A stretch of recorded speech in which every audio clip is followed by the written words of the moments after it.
Hi guys, it's Kev here again and welcome back to another Kev's Gear review. As always, when I do these reviews, the product I'll be reviewing has been extensively used out in the field at least for 12 months. Today I'm going to be reviewing the DD 3x3 from DD Hammocks. This has actually been owned and used a lot for well over 24 months, probably up to 30 months, something like that. So it's had a good test out in the field. It's been here, there and everywhere up and down the country with me, as far as Scotland, as low as Wiltshire. So yeah, I feel like I'll be able to give it a review, an honest review. What I'm also going to do is I'm also going to show you the 3 or 4 main configurations I use the Tarp for. So one's going to be as a diamond across a hammock when it's raining a lot. My favourite way is just as like an A-frame over the hammock, so I'll set it up that way too. I'm going to set it up as the tent configuration for when I'm on the floor, which I mainly use on the beach, and I will also do it as a 3-sided lean-to shelter. So yeah, so I'm going to put 4 configurations up. So this is the DD 3x3. We went for the olive green. I think there is also a yellow and orange and a coyote brown. It comes with everything you need, so it comes with the actual tarp. It has 19 tie-out points, reinforced corners, all your guy ropes, your pegs, etc. The weight of this is 790 grams, which is not bad for the versatility of the item. I will say though that a lot of this is the material of this is polyester with a PU coating, if that means anything to anybody. But there is, you know, lighter options available now. I think DD themselves do a ultralight version of this 3x3 with like a ripstop material, and it packs down to literally half the size of this one, and it knocks a few hundred grams off the weight. But it is, you know, 2 or 3 times as expensive. But if you're not too close to the fire, or you're burning the right woods, you will save a lot of ember holes in your tarp, because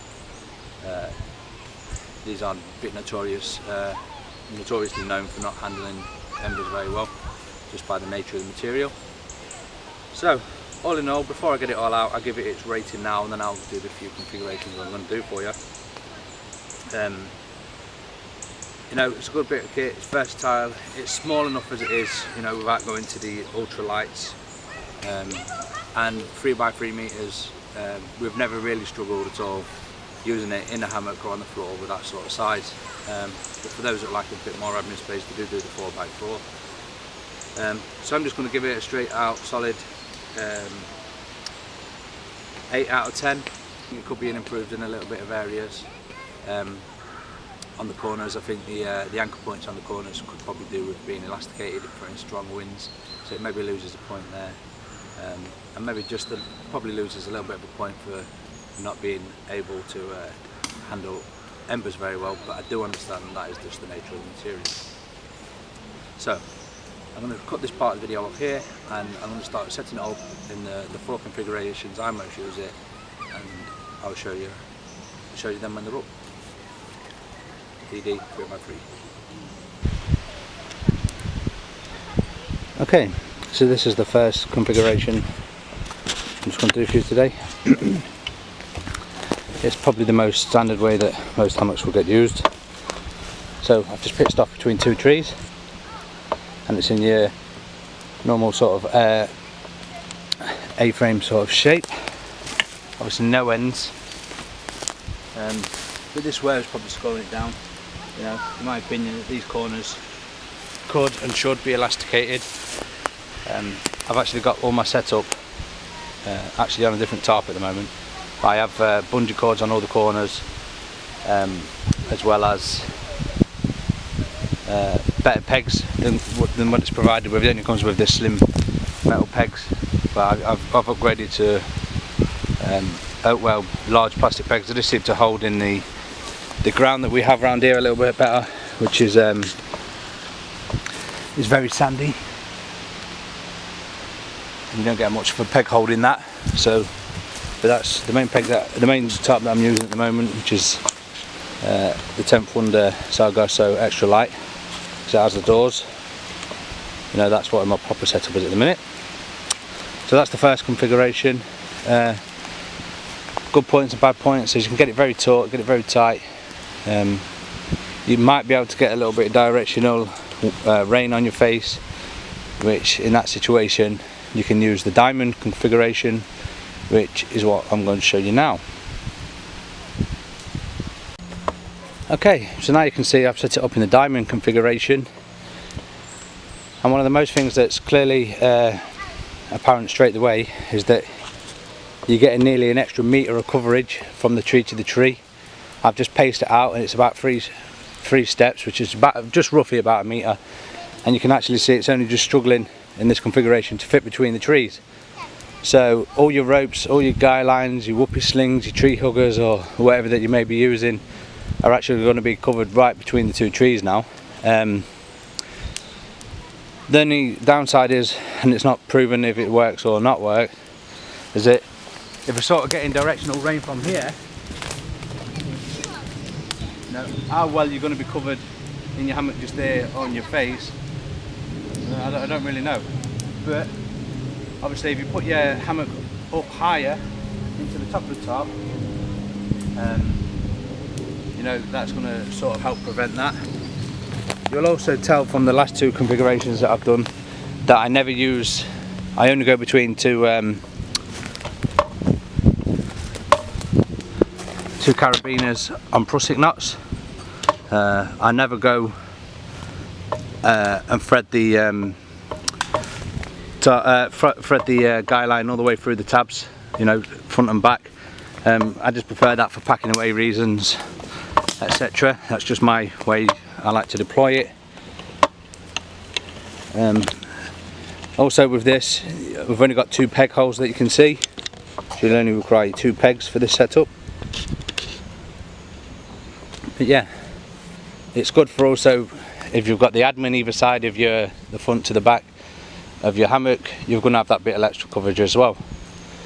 But like I say, I tend to use the traditional sort of aim frame shelter more. It's just same again with anything's personal preferences really. So now I'll set up as a 3-sided lean-to, and I'll bring you back in. Okay, so we're back. This is what I like to call the 3-sided tarp shelter, because obviously you're covered from each side. This is a firm favourite. If I'm ground dwelling in the woods, this is probably the one I like to go for. It takes 6 pegs. No, hang on. 1, 2, 3, 4. Yep, 6 pegs, and I'll run them through the system in a minute. So basically, we've had this at a diamond, gone 2 tabs back either side, attach them to the prusik, pull this out on your normal corner, and that will give you the porch. This next bit is pretty important. It's getting this ridge line very tight. I've not done, because I'm not going to be staying here for any length of time. So, you know, you basically want exactly the same height. Peg down, straight down either side, and take it around the back. If anyone does see this setup and is interested but not quite sure and they want me to do a more in-depth video of it, I will do. So now we come to the back, and we'll just pull out 2 tabs back on each corner, and then attach a guy line to your very centre loop just there, and pull that out. So just here, and this basically you're going to have like the same amount here as you do at the front, because it's a diamond shape, and that just gets kicked underneath, and you can put your bag on it. Like I say, very useful when you're ground dwelling, when you have got the trees. It could be a bit higher and pulled out a bit tighter, but as you may well appreciate that I'm not going to be sleeping there tonight, so it's just for demonstration purposes. And I shall bring you into the final configuration for this video. So here's the final configuration then. this is what's regarded as a tarp tent, although DD actually have brought a specific tarp tent out now, so it might have to have its name changed. But yeah, this is what I use for the beach and ground dwelling when there's no trees. It's very roomy, holds up fairly well. I was in a big thunderstorm on the beach with that. You know, it didn't blow out even though my wooden pegs was in the sand. It still stuck up rigid, so it was alright. Same again, it's not pulled out as taut as it could be. I've not got the peg holds here.